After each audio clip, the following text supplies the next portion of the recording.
Hello everyone, আসসালামু আলাইকুম। This is কুম্মে Tohra Shubho.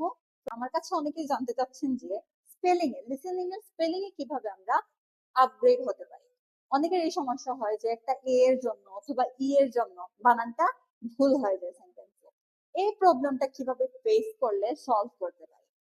Basically বানানের সমস্যা দূর করার জন্য সবচেয়ে বেস্ট ওয়ে হচ্ছে গিয়ে লেখা, রাইট। সো অনেকে আছেন সুন্দর করে লিখতে পছন্দ করেন, অনেকে আছে কি এবড়ো থেবড়ো করে লিখতে পছন্দ করেন।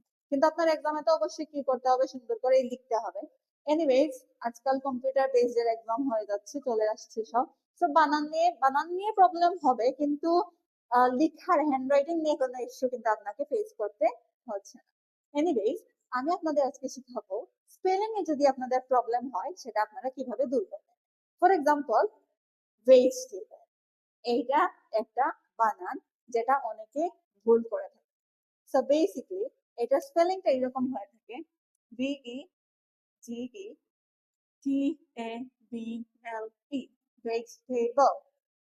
এখন এই বানানটা যাতে আমাদের ভুল না হয় তাহলে কি করতে হবে বলছে, অনেকবার রিপিট করে আপনাকে লিখতে হবে। আর মনে রাখার জন্য আপনি এই কাজটা করতে পারেন, যেটা আমি টেকনিক হিসেবে সবসময় অবলম্বন করতাম যখন আমি আইএলটিএস পরীক্ষা দিয়েছিলাম। তা হচ্ছে গিয়ে আপনি খাতার মধ্যে একটা পেজ নেবেন সাদা, যেখানের মধ্যে কোনো কিছু লেখা থাকবে না। যেমন আমি এরকম ব্ল্যাঙ্ক বোর্ডটা নিয়েছি, ওখানে অন্য কোনো ওয়ার্ড নাই, আপনি একটা ওয়ার্ড নিয়ে বসছেন, এইটার বানানটা আপনি মাথায় ক্যাচ করে রাখবেন। তখন আমরা কি করতে পারি, এই যে ওয়ার্ডটা প্রথমে একবার দেখবো প্রপার স্পেলিংটা, এরপর সিকোয়েন্সিয়ালি একটা পরে একটা এইভাবে না লিখে আমরা কি করব, উল্টাপাল্টা করে দিই। উল্টাপাল্টা করে বলতে, this is your page, and আপনারা এই পেজের এক কোণার মধ্যে এরকম BEGETABLE বলে লিখবেন। তারপরে এই কোণার মধ্যে উল্টা করে লিখেন, BEGETABLE, ডাজন্ট ম্যাটার, যেভাবে ভালো লাগে। এরকম উল্টাপাল্টা লিখতে সমস্যা হয়, নর্মালি লিখেন। এখানে লিখবেন BEGETABLE, এখানে আবার লিখবেন BEGETABLE। তো নর্মালি যেরকম হিজিবিজি করে আমরা কি করি, আর্ট করি না মাঝে মাঝে, পেজের আগ উঠলে কি করি, হিজিবিজি করে থাকি। এই জিনিসটাই আপনাকে করতে হবে।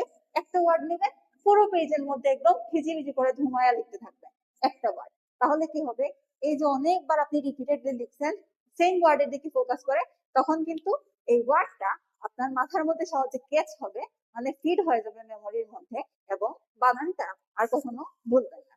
ঠিক আছে, আরেকটা ওয়ার্ড যদি বলি আমরা,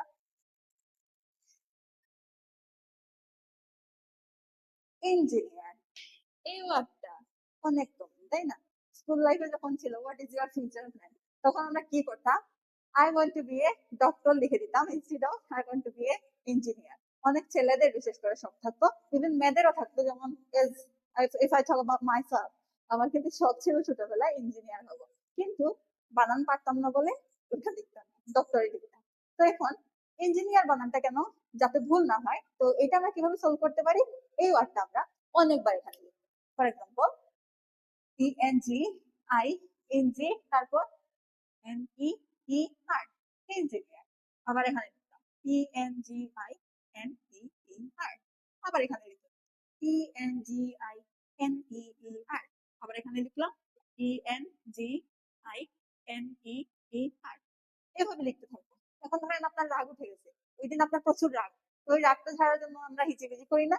এই হিজিবিজি জায়গায় আমরা কি করতে পারি, এখানে হুদাই হিজিবিজি করে পয়সা নষ্ট না করে একটা ওয়ার্ড লিখে হিজিবিজি করবো, অ্যাগ্রেসিভলি লিখবো, লেখা সুন্দর হোক না হোক ডাজন্ট ম্যাটার, বড় করে লিখবো এরকম ENGINEER, যা একটার উপরে আরেকটা যা, ডাজন্ট ম্যাটার। এখানে আপনি অনেকবার লিখছেন কিনা সেটা ফোকাস করতে হবে, সিকোয়েন্সের দিকে আপনার খেয়াল রাখতে হবে না। আপনি জাস্ট আপনার মাথার মধ্যে ওয়ার্ডটা মনে রাখবেন, নট অ্যাবাউট দ্য সিকোয়েন্স। পেজের যে জায়গায় মনে চায় ওইখানে লিখতে পারবেন, মাথার মধ্যে শুধু থাকতে হবে একটা ওয়ার্ড, ওই সেম ওয়ার্ডটা আপনি বারবার লিখবেন। Thank you so much, and একটু ট্রাই করে দেখেন, হয়তো এভাবে আপনারও কাজে লেগে আসতে পারে। এন্ড এরকম যদি আরো কোনো টিপস চান, এবং আপনারা যদি চান লাইক এই টাইপের ভিডিওটা যদি আপনি দেন তাহলে ভালো হবে, তো অবশ্যই আপনারা কমেন্ট বক্সে জানাবেন। I will try my best to make a video on that topic. Thank you so much, আজকে এ পর্যন্তই, আবার দেখা হবে। আল্লাহ হাফিজ।